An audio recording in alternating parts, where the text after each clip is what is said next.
नमस्कार, आप देख रहे हैं हिंदी खबर। मैं हूं आपके साथ ऋतु भंडारी। महाराष्ट्र और झारखंड का चुनावी बिगुल आज बजने वाला है, जहां चुनाव आयोग आज महाराष्ट्र और झारखंड के चुनावों को लेकर 3:30 बजे तारीखों का ऐलान करने जा रहा है। महाराष्ट्र और झारखंड दोनों ही राज्यों का राजनीतिक माहौल इस समय गरमाया हुआ है। ये चुनाव राज्यों के अलावा राष्ट्रीय राजनीति पर भी खासा असर डालने वाला है, क्योंकि महाराष्ट्र की अगर बात की जाए तो यहाँ इस समय शिवसेना के नेतृत्व वाली एकनाथ शिंदे की सरकार है, जिन्होंने पुरानी शिवसेना से बगावत की और बगावत करने के बाद बीजेपी से हाथ मिला लिया था और राज्य में सरकार बनाई गई। इस सरकार में एनसीपी का अजीत गुट भी शामिल है। इस चुनाव में देखना बेहद दिलचस्प होने वाला है कि क्या महाराष्ट्र के मतदाता वर्तमान यानी कि शिंदे गुट की सरकार पर अपना भरोसा एक बार फिर से जता पाते हैं या नहीं। फिर शिवसेना यानी कि उद्धव गुट वाली जो पार्टी है, वो एनसीपी शरद गुट वाली और कांग्रेस को सरकार बनाने का मौका मिलता है या नहीं। झारखंड की अगर बात की जाए तो यहाँ पर विधानसभा चुनाव राज्य की सभी 81 सीटों पर होने हैं। झारखंड विधानसभा का कार्यकाल 5 जनवरी 2025 को समाप्त होने जा रहा है। राज्य में पिछला विधानसभा चुनाव दिसंबर 2019 में हुआ था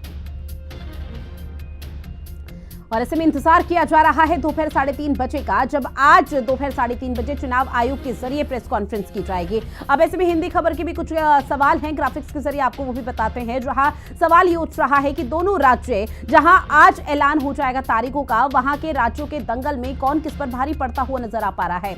सवाल ये भी कि महाराष्ट्र का महामुकाबला आखिर कौन जीतने जा रहा है, क्योंकि पिछले चुनाव के मुताबिक इस बार का चुनाव बेहद दिलचस्प और काफी अलग होने जा रहा है। हरियाणा वाली गलती को कैसे कांग्रेस सुधार पाएगी, महाराष्ट्र में बीजेपी की गुणागणित क्या रहने वाली है, इस पर भी हर किसी की नजरें टिकी हुई है। साथ ही झारखंड और महाराष्ट्र में कौन बाजी मारने जा रहा है, सवाल ये भी उठ रहा है, क्योंकि महाराष्ट्र की अगर 288 विधानसभा सीटों का जिक्र किया जाए तो 288 विधानसभा सीटों पर चुनाव होने हैं। इन 288 विधानसभा सीटों को लेकर तमाम राजनीतिक पार्टी फिलहाल अपनी अपनी सियासी बिसात बिछा रही है और इसी सियासी बिसात के जरिए कई रीति नीति धरातल पर तैयार की जा रही है। शिंदे गुट का जिक्र किया जाए तो वो सत्ता में काबिज है। सरकार के जरिए कोशिश की जा रही है हर वर्ग को साधने की, ताकि उसका सीधे तौर पर जो फायदा है महाराष्ट्र के विधानसभा चुनाव में देखने को मिल पाए। और इसी के चलते ये कहा जा रहा है कि पिछले बार जो चुनाव हुए थे विधानसभा के और इस बार जो विधानसभा चुनाव होने जा रहे हैं, ये दोनों आपस में अलग अलग हैं, क्योंकि काफी अंतर इस बार है। पिछली बार का जिक्र किया जाए तो कांग्रेस का गठबंधन उद्धव गुट वाली शिवसेना के साथ था। उस दौरान कांग्रेस का जब गठबंधन था तो सत्ता में उद्धव गुट थे और मुख्यमंत्री के तौर पर उन्होंने सरकार भी यहां पर कुछ सालों तक चलाई थी, जिसके बाद पूरी तरह से सत्ता परिवर्तन हो गया। सत्ता परिवर्तन होने के बाद सियासत पूरी तरह से बदल गई, लेकिन वो सियासत जिस तरह से बदलती हुई नजर आई, उसके बाद परिस्थिति महाराष्ट्र की भी 288 विधानसभा सीटों पर बदल गई। ऐसे में कानून व्यवस्था एक सबसे बड़ा मुद्दा फिलहाल अभी वर्तमान सरकार के सामने की कानून व्यवस्था को सुदृढ़ करने की जो जिम्मेदारी है वो सरकार पर है। लेकिन सरकार के जरिए लगातार ये आश्वस्त किया जा रहा है कि कानून व्यवस्था ठीक है, कानून व्यवस्था को और दुरुस्त करने की कोशिश की जा रही है। लेकिन विपक्ष अभी हाल फिलहाल में जिस तरह से बाबा सिद्दीकी को बांद्रा में मौत के घाट उतार दिया गया था, गोलियों से छलनी करने की कोशिश की गई थी, उसके बाद से लगातार यहां पर कोशिश ये की जा रही थी कि किस तरह से तैयारियां करनी है और यहां पर कानून व्यवस्था को लेकर राज्य सरकार को आड़े हाथ लेना है।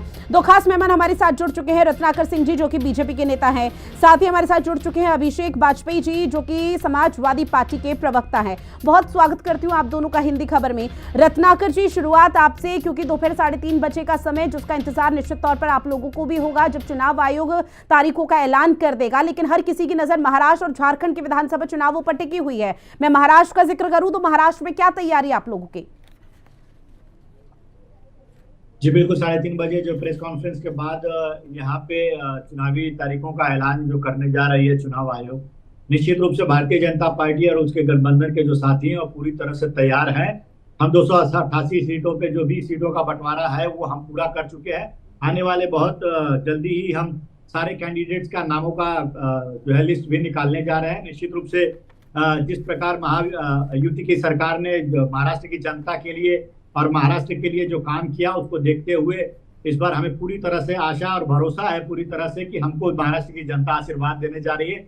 देखिए, मैं एक चीज ऋतु जी बात बहुत स्पष्ट रूप से बता दूं कि पिछली बार भी विधानसभा के चुनाव में सबसे बड़ी पार्टी भारतीय जनता पार्टी बन के उभरी थी। 37% जो वोट हमें मिला था और इस बार भी लोकसभा का अगर चुनाव देखेंगे तो सबसे ज्यादा वोट प्रतिशत अगर किसी पार्टी को मिला है तो वह भारतीय जनता पार्टी को 26% से ज्यादा वोट मिला है। तो इस बार भी जो चुनाव होने वाला है विधानसभा का, हमारे कार्यों को देखते हुए, हमारे योजनाओं को देखते हुए महाराष्ट्र की जनता जो है निश्चित रूप से हमारे ऊपर आशीर्वाद बनाने जा रही है।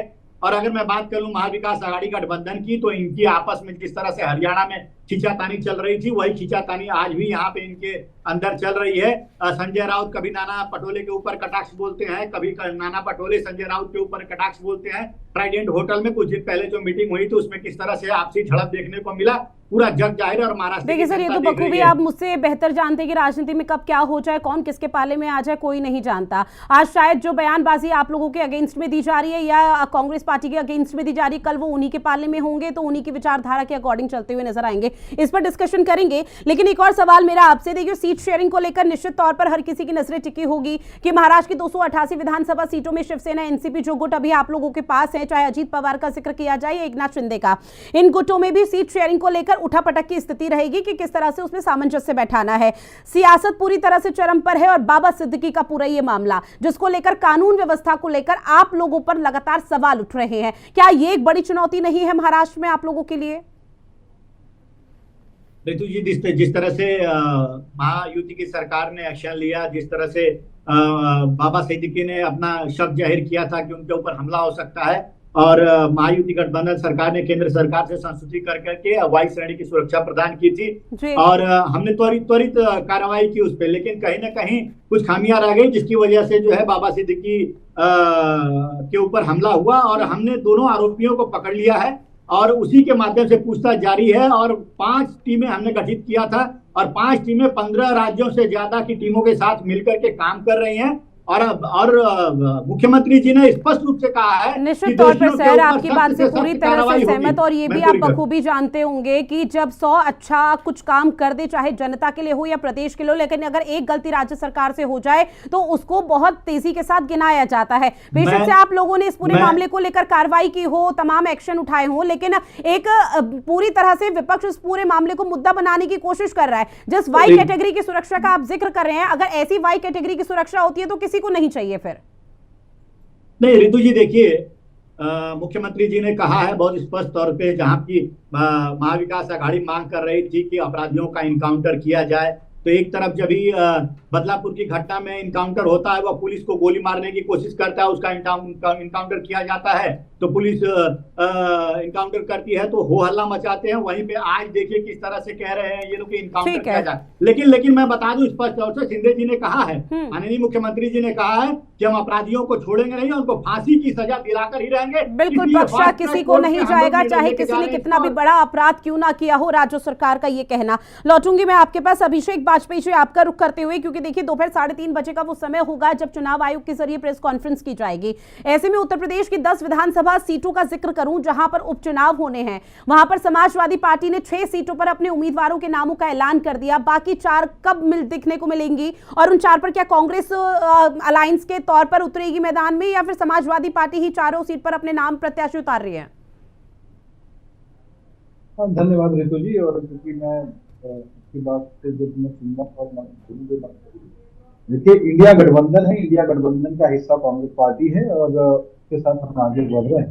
जिस चीज नेतृत्व तय करेगा कौन सी सीटें किसके पास जाएंगी, लेकिन जिससे हमने आगे प्रोसेस में कर दिया वो समाजवादी पार्टी करेगी और जो बची हुई सीटें उन पर बात चल रही है, आगे फिर निराकरण हो जाए। अब सबसे बड़ी बात हमारे भाई ने अभी बात कही, जब कानून व्यवस्था की बात आई तो उत्तर प्रदेश में तो वैसे ही जंगल राज चल रहा है, हर जगह पे जंगल राज। भारतीय जनता पार्टी जहां पे भारतीय जनता पार्टी की सरकार है वहां पर तो जंगल राज है, लेकिन जब जंगल राज की बात होने लगी तो हमारे मित्र अभी आपकी बात का जवाब नहीं दे पाए।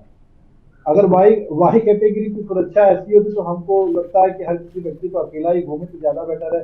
इतनी सारी वाई कैटेगरी की सुरक्षा का क्या फायदा? और देखिए, जब भारतीय जनता पार्टी के मित्र जब बात कर रहे थे रत्नाकर, किसी के ऊपर भी क्या बात कर रहे हैं इनको यही नहीं पता है। राजनीति के मायने मुझे लगता है या तो ये भूल गए हैं कि सरकार जो है वो जोड़ तोड़ से नहीं बनती, जनता जनार्दन के वोट से बनती है। और जोड़ तोड़ की सरकार तो आप चलाना जानते हैं, कैसे तोड़ना है और कैसे जोड़ना है आप अच्छे से जानते हैं, क्योंकि आपने महाराष्ट्र में सरकार ही इसी दम पे बनाई थी। लेकिन महाराष्ट्र में समाजवादी पार्टी का एक कार्यकर्ता, इंडिया गठबंधन का एक कार्यकर्ता बिल्कुल मजबूती के साथ तैयार खड़ा हुआ है कि आज जब चुनाव की डेटें आ जाएंगी सामने और एक एक कार्यकर्ता आपको मुंह तोड़ जवाब देने का काम करेगा, आपकी असलियत सामने आ जाएगी, क्योंकि पूरे प्रदेश से लेकर के देश तक में जनता आपका असली चरित्र जान चुकी है। पहले यही नरेंद्र मोदी जी थे जो कहते थे अब की बार मोदी सरकार जब जनता ने वोट दिया, जी भर के वोट दिया, तो उसके बाद घुटनों पे आकर के उन्होंने कहा कि अब की बार किसकी सरकार, ये सभी जानते। ठीक है। उनको कहना पड़ा, जनता के आगे कहना पड़ा, क्योंकि जनता जनार्दन है, जनता ही वोट देगी और उसके बाद सरकार तय करेगी। तो आप कोई नहीं हो तय करने वाले कि आपको वोट प्रतिशत कितना मिलेगा। बिल्कुल ठीक बात है, आने वाले दिनों में आपको पता चलेगा। ठीक है, मतलब समाजवादी पार्टी पूरी तरह से आश्वस्त इन 10 सीटों को लेकर। ऐसे में यश श्रीवास्तव जी भी हमारे साथ जुड़ चुके हैं, जो कि कांग्रेस के प्रवक्ता हैं। लॉटरी रत्नाकर जी आपके पास, और निरंजन पोदार जी भी हमारे साथ जुड़ चुके हैं, जो कि राजनीतिक विश्लेषक है। आप दोनों का भी बहुत स्वागत करती हूँ हिंदी खबर में। और रत्नाकर जी, बिल्कुल 10 सेकंड में ही सर अपनी बात रख लीजिएगा जी। दो जवाब सिर्फ। देखिए, समाजवादी पार्टी अभी कह रहे थे कि इंडिया गठबंधन है और हम चुनाव मिलकर साथ लड़ेंगे। अभी हरियाणा में तो इन्होंने चुनाव मिलकर साथ लड़ा नहीं। तो ये गठबंधन, ये मौका परस्त का गठबंधन है और स्वार्थ की गठबंधन है। जहां जरूरत लगता है इनको गठबंधन करते हैं, जहां नहीं लगता है वहां नहीं करते हैं। तो ये इनका गठबंधन है। दूसरी चीज मैं जवाब देना चाहूँ, अपराध के बारे में, इसके बारे में कह रहे थे, अपराधियों का संरक्षण देने का काम तो समाजवादी पार्टी करती है और नायब यादव के डिफेंड में खड़ा हो जाती है मंगेश यादव। ठीक है सर, इंडिया अलायंस में क्या चल रहा है क्या नहीं चल रहा, वो अपना आपस में सुलझाएंगे। और माफी के साथ यहाँ पर अभिषेक वाजपेयी जी और रत्नाकर जी, अगर 10-10 सेकंड में आप दोनों को दूंगी तो बाकी मेहमान मेरे छूट जाएंगे, उनका रुख करते हुए। श्रीवास्तव जी, अपने आप को कांग्रेस पार्टी किस तरह से तैयारी कर रही है विधानसभा चुनाव को लेकर, क्योंकि झारखंड और महाराष्ट्र पर बहरहाल हर किसी की नजरें टिकी हुई है। ऋतु जी, आप हमारी तैयारी की बात छोड़िए, आप मौजूदा सरकार की बात सोचिए। ये फांदेबाजी की बातें करते हैं यहाँ पे आके, और इनको महाराष्ट्र में जनता का आशीर्वाद दिखाई दे रहा है, लेकिन छोटे छोटे बच्चे जो भूख से मर रहे हैं महाराष्ट्र में, वो नहीं दिखाई दे रहे हैं। अकेले नंदुरबार में पिछले 2.5 महीने में 180 बच्चे भूख से मर चुके, और इनको ये भी नहीं पता है कि इन्हीं की महाराष्ट्र पुलिस ने बयान दिया है कि Y+ सिक्योरिटी नहीं थी बाबा सिद्दीकी जी को, उनको 3 पुलिस वालों की साधारण सुरक्षा दी गई। छगन भुजबल का बयान है कि Y+ सिक्योरिटी दी थी, रत्नाकर सिंह जी कह रहे हैं Y सिक्योरिटी दी थी। शायद ये सिक्योरिटी के ग्रेड को भी मजाक समझते हैं, Y, Z, X कुछ भी बोल दो, क्या फर्क पड़ता है, इनकी मानसिकता ये है। तो महाराष्ट्र की जनता को, झारखंड की जनता को निश्चित रूप से अपने मुद्दे पता है। धारावी उठा के आप अडानी को दे दीजिएगा और बोलिएगा जनता का आशीर्वाद, तो ऐसा नहीं होता है। रहा सवाल हरियाणा का, तो हरियाणा की 20 सीटों पर शिकायतें हमने चुनाव आयोग को दर्ज कराई हैं। तथ्य और प्रमाण के साथ वहां पे साबित होता हुआ दिखाई दिया है कि ऐसी बैटरियां लगी हैं ईवीएम में जो रखे रखे कम होने की बजाय बढ़ रही हैं। यदि ऐसी टेक्नोलॉजी भारत के चुनाव आयोग के पास है तो उनको चुनाव का काम छोड़ के टेक्नोलॉजी एक्सपोर्ट करना चाहिए, और नहीं तो हरियाणा के चुनाव के नाम पर छाती पीटना बंद कर दीजिए। किसानों का, महिलाओं का अपमान किया है बीजेपी वालों ने, दुनिया में सब जानते हैं। आज कनाडा में भारत का डंका बज रहा है, हमारे सारे राजदूत वापस भेजे जा रहे हैं। आज चीन जो है वो नए नए सैटेलाइट फोटो भेज रहा है, लाल आंखों वाले को पता नहीं कौन सी बीमारी है, चश्मा नहीं उतर रहा है। यश श्रीवास्तव जी, माफी के साथ आपको टोक रही हूँ सर, अब कांग्रेस की तैयारी पर भी डिस्कशन कर लेते हैं कि कांग्रेस झारखंड और कांग्रेस की तैयारी, ऋतु जी, कांग्रेस की तैयारी यही है, जनता का एक एक मुद्दा हम लेके खड़े होंगे, आवाज कांग्रेस की तैयारी क्या है, कांग्रेस उन मुद्दों को गिनाएगी कि इन मुद्दों के आधार पर हम आगे बढ़ रहे हैं। देखिए, कांग्रेस की तैयारी ये नहीं है कि हम किसके कितने विधायक तोड़ेंगे, हम कहाँ फांदेबाजी करेंगे, हमारे कितने लड़के बूथ कैप्चर करेंगे, वहां जाके ईवीएम में घपला करेंगे, ये कांग्रेस का काम नहीं है। कांग्रेस जनता के मुद्दों को लेके सड़क पर उतरेगी और इस चुनाव में पूरी आवाज उठाएगी, और ये चुनाव हम जीतेंगे। और इलेक्शन कमीशन की ये जांच पूरी होने दीजिए। ये जो हरियाणा का गुब्बारा बनाया गया है, जिसकी आड़ में जम्मू कश्मीर की हार भी ये लोग भूल जाते हैं, कैसा सुपड़ा साफ हुआ है वहां से इनका, दिन रात चिल्लाते रहते थे 370, अब बोलिए 370 बोल के दिखाएं रत्नाकर सिंह जी। तो ये मुद्दे हम नहीं भूलने देंगे जनता को, और इन्हीं मुद्दों पर चुनाव लड़ा जाए। ठीक है, इन मुद्दों के आधार पर आप अपने जनादेश को मजबूत करेंगे। लॉटरी सर, निरंजन पोदार जी, आपका रुख करते हुए सर, जब हरियाणा में विधानसभा चुनाव हो रहे थे और जब शुरुआत हो रही थी, तब लगातार ये कहा जा रहा था कि चाहे जीत किसकी भी हो, चाहे वो कांग्रेस हो या बीजेपी हो, लेकिन इसका इंपैक्ट झारखंड और महाराष्ट्र की विधानसभा सीटों पर भी पड़ेगा, चुनाव पर भी पड़ेगा। लेकिन अब आज तारीखों का ऐलान होगा तो क्या लग पा रहा है कि महाराष्ट्र के जो समीकरण पिछले चुनाव के मुताबिक इस बार बदलते हुए नजर आ रहे हैं, वो कहां गेंद फेंक पा रहे, किसके पाले में? देखिए ऋतु जी, अगर हम बात करें चुनावों की, तो आपको ये चीज समझनी पड़ेगी कि पिछले 2, 4, 5 वर्षों से चुनाव का जो मोमेंट है वो वोटिंग के 15 दिन के अंदर जो बदलता है। यानी कि चाहे आप इसके अंदर लोकसभा चुनाव 2024 की बात करें, मैं इसलिए कह रहा हूं कि 2024 के लोकसभा चुनावों को भी अगर हम मूल्यांकन करते हैं, तो जिस दिन 16 मार्च को चुनावों की घोषणा हुई थी, उस दिन लग रहा था कि भारतीय जनता पार्टी अकेले मैदान के अंदर है और कहीं ना कहीं विपक्ष जो है वो फॉर्मेलिटी निभाता हुआ दिख रहा था। लेकिन वास्तविकता ये हुई कि जो 2 महीने का जो चुनाव का पीरियड था उसी में मोमेंटम बदला और आपने देखा होगा किस तरीके से भारतीय जनता पार्टी को एक एक सीट के लाले पड़ गए और 240 पे आकर के रुक गई और कहीं ना कहीं जो विपक्ष है वो एक अपनी मजबूती को पेश कर पाया। अब हम बात करें हरियाणा के चुनाव की, तो हरियाणा के चुनाव में देखिए राजनीतिक लोग हैं, बोलने को कुछ भी बोल सकते हैं, ईवीएम पे आरोप लगा सकते हैं, चुनाव आयोग पे आरोप लगा सकते हैं। एक तरफ तो कह रहे हैं कि चुनाव आयोग भारतीय जनता पार्टी से मिला हुआ है, दूसरी तरफ उसी चुनाव आयोग के पास अपने एप्लीकेशन लेके जा रहे हैं या उसी के पास अपील करने जा रहे हैं। जब अंपायर पहले से मिला हुआ है तो फिर उसके पास अपील करने का भी कोई मुद्दा नहीं है। या आप तो आपको जाना हो सुप्रीम कोर्ट में जाइए या किसी और संस्था को पास जाइए।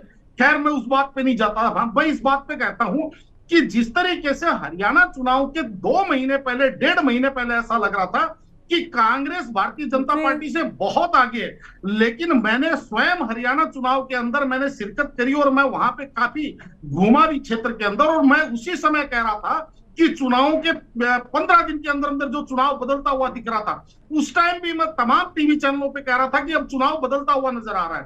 तो उसी तरीके से आज महाराष्ट्र की बात करें या झारखंड की बात करें, वहां पे एक सबसे पहली बात तो आप ये मान के चलिए कि 2019 के बाद में सबसे बड़ा परिवर्तन ये आ गया कि वहां पे जो राजनीतिक समीकरण है, कुछ राजनीतिक लोगों के लिए, राजनीतिक पार्टियों के लिए तो अपने अस्तित्व का सवाल है। मैं बात करूं शिवसेना शिंदे की या बात करूं शिवसेना उद्धव की, बात करूं शरद पवार की या बात करूं अजित पवार की, कांग्रेस और भारतीय जनता पार्टी अपनी स्थिति के अंदर तटस्थ है। अब वो उतना कितना लोगों को समझा पाते हैं, जो भारतीय जनता पार्टी ने वहां पे तोड़फोड़ की राजनीति करी उसको वो जनता के सामने कितना जस्टिफाई कर सकते हैं, क्योंकि 2024 के लोकसभा चुनाव में तो हमें जनता की उसकी इस कृत्य के पीछे नाराजगी नजर आई, लेकिन अब विधानसभा चुनाव के अंदर वो नाराजगी कायम है या वो एक बार नाराजगी निकल गई और उसके बाद में जनता भारतीय जनता पार्टी को वापस दोबारा से उसी तरीके से स्वीकार या अंगीकार करने की स्थिति में है, ये सब परिणाम आने के बाद में देखना पड़ेगा। लेकिन अगर आज की स्थिति की बात करें तो मैं आपको लिख के दे रहा हूं कि जिस दिन वोटिंग होगी उस दिन आते आते चुनाव का मोमेंटम बदलेगा। अब ये देखने वाली बात है कि कौन पार्टी उसके अंदर आगे निकलती है और कौन पार्टी पीछे पिछड़ती है। रही बात अगर मैं झारखंड के चुनाव की बात करूं तो झारखंड के चुनाव में निश्चित रूप से देखिए जिस तरीके से भारतीय जनता पार्टी ने 2-3 मुद्दे पकड़े हैं कि चाहे उसके अंदर जो वहां पे बांग्लादेशी का मुद्दा पकड़ा है या रोहिंग्याओं का मुद्दा पकड़ा है, यानी कि जिस तरीके से वहां पे एक बाहरी लोगों की आमद का मुद्दा पकड़ा है और जिस तरीके से वहां पे जिसको कहते हैं आदिवासियों के जमीनों का मुद्दा पकड़ा, कहीं ना कहीं ये मुद्दा जमीन पे काम करता हुआ दिख रहा है। अब ये अलग बात है कि ये वोटों में कितना कन्वर्ट करवा पाते हैं, लेकिन इसका सही मूल्यांकन पूछेंगे तो चुनाव की तिथि घोषणा होने के बाद में दोनों सारी पार्टियों के कैंडिडेट निर्धारित होने के बाद में हम वास्तव में इसका सही मूल्यांकन पे पहुंच पाने की स्थिति में रहेंगे। जी ठीक है, यश श्रीवास्तव जी। तो जी पोद्दार जी की एक तरफा विश्लेषण हम जानते हैं और वो ये कह रहे हैं कि भाई आप चुनाव आयोग के पास एप्लीकेशन लेके गए क्यों, अगर आपको लग रहा है कि अंपायर फिक्स है। तो भैया ऐसा है कि हमें मालूम है कि नरेंद्र मोदी जी और अडानी के क्या संबंध हैं, प्लेन वाली फोटो सबने देखी है, फिर भी नरेंद्र मोदी पर दबाव डलवा के ही हमने किसान कानून वापस करवाए। तो चुनाव आयोग को भी अपना फैसला देना पड़ेगा, जांच करनी पड़ेगी। बाकी अब आप लोग बात कीजिए, फिर बोलिए। ठीक है अभिषेक जी, पहले आप अपनी बात रखिए, उसके बाद रत्नाकर जी आपका रुख करते हुए। देखिए अब जब पोद्दार भाई बोलते हैं तो क्योंकि मैं यश भाई से बिल्कुल सहमत हूँ, क्योंकि पोद्दार भाई तो हमेशा से भारतीय जनता पार्टी के लिए ही बोलते हैं, उसमें कोई गुरेज भी नहीं भाई, हर उससे वो प्रभावित है तो उसके लिए हमें कोई आपत्ति भी नहीं। लेकिन चुनाव मुझे बता दीजिए कि चुनाव आयोग से अगर हम ना कहें अपनी चीजें, लाख बुराई सही, लेकिन अगर हम चुनाव आयोग से अगर अपील नहीं करेंगे तो किससे करें आप बताइए। हम आपकी इच्छा है कि हम अपनी आपत्ति भी ना दर्ज कराएं, हम अपनी चीजें भी दर्ज ना कराएं, तो किससे कराएं आप बता दें।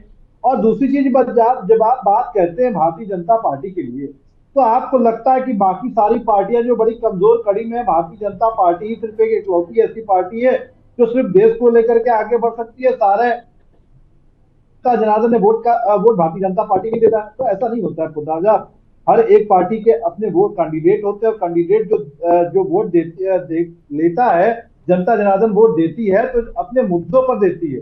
क्योंकि कैंडिडेट जो होगा वो पार्टी तय करेगी उसका कैंडिडेट कितना प्रभावशाली है, मुद्दों पर कितनी बात करता है, उन चीजों को देख करके आगे बढ़ेगा। बिल्कुल, और इसी वजह से इन 10 सीटों पर जहां उत्तर प्रदेश में उपचुनाव होने हैं उसमें समाजवादी पार्टी भी लगातार मंथन कर रही है कि किस तरह से इस बार 10 की 10 सीटें, क्योंकि पिछली दफा तो 5 सीटों पर आप लोग काबिज हुए थे जहां 10 सीटों पर उपचुनाव होने हैं, लेकिन इस बार पूरी तरह से 10 सीटें अपने पाले में करने की तैयारी। रत्नाकर जी, एक चुनौती तो है निश्चित तौर पर महाराष्ट्र में आप लोगों के सामने, चाहे मैं महाराष्ट्र का जिक्र कर लूं, झारखंड का जिक्र कर लूं, या फिर जहां जहां उपचुनाव होने हैं वहां भी, क्योंकि उत्तराखंड में केदारनाथ सीट पर होने हैं तो वहां पर पहले से कांग्रेस कह रही है कि जिस तरह से अयोध्या सीट आप लोगों ने खोई, जिस तरह से आपने बद्रीनाथ सीट खोई है, वैसे केदारनाथ सीट भी खो देंगे, जो कि एक आस्था का प्रतीक के तौर पर यहां पर माना जाता है। यही हाल उत्तर प्रदेश में भी, यही रिएक्शन विपक्ष के सामने आ पा रहे हैं। दूसरी बार अगर महाराष्ट्र का जिक्र करूं तो बदलापुर, धारावी, बांद्रा, ये वो जगह है जहां हाल फिलहाल में किस तरह से सियासत हुई थी, किस तरह से मुद्दे सामने आए थे, जिसको लेकर कानून व्यवस्था को लेकर आप लोगों पर, शिंदे गुट पर लगातार सवाल आड़े जा रहे थे। अब यहां पर यह श्रीवास्तव जी, कांग्रेस के प्रवक्ता, उनका सीधे तौर पर कहना कि हम तो इन्हीं मुद्दों के आधार पर लड़ेंगे चुनाव। रितु जी, देखिए, भारतीय जनता पार्टी सारी चुनौतियों को थता बताते हुए और जिस तरह से परिणाम लेकर आती है, सारा देश जो है वो देखता है कि हम जब भी जाते हैं वहां पे चुनावी क्षेत्र में जाते हैं तो अपने कामों को गिनाने का काम करते हैं। जो हमने काम किया है पिछले 2.5 साल में यहाँ पे महाराष्ट्र की जनता के लिए, वो हम गिनाने का काम करते हैं। सर एक एक करके समय कम है मेरे पास। कांग्रेस पार्टी के अभिषेक वाजपेयी जी, एक सेकंड वाले बयान न देने पड़ते।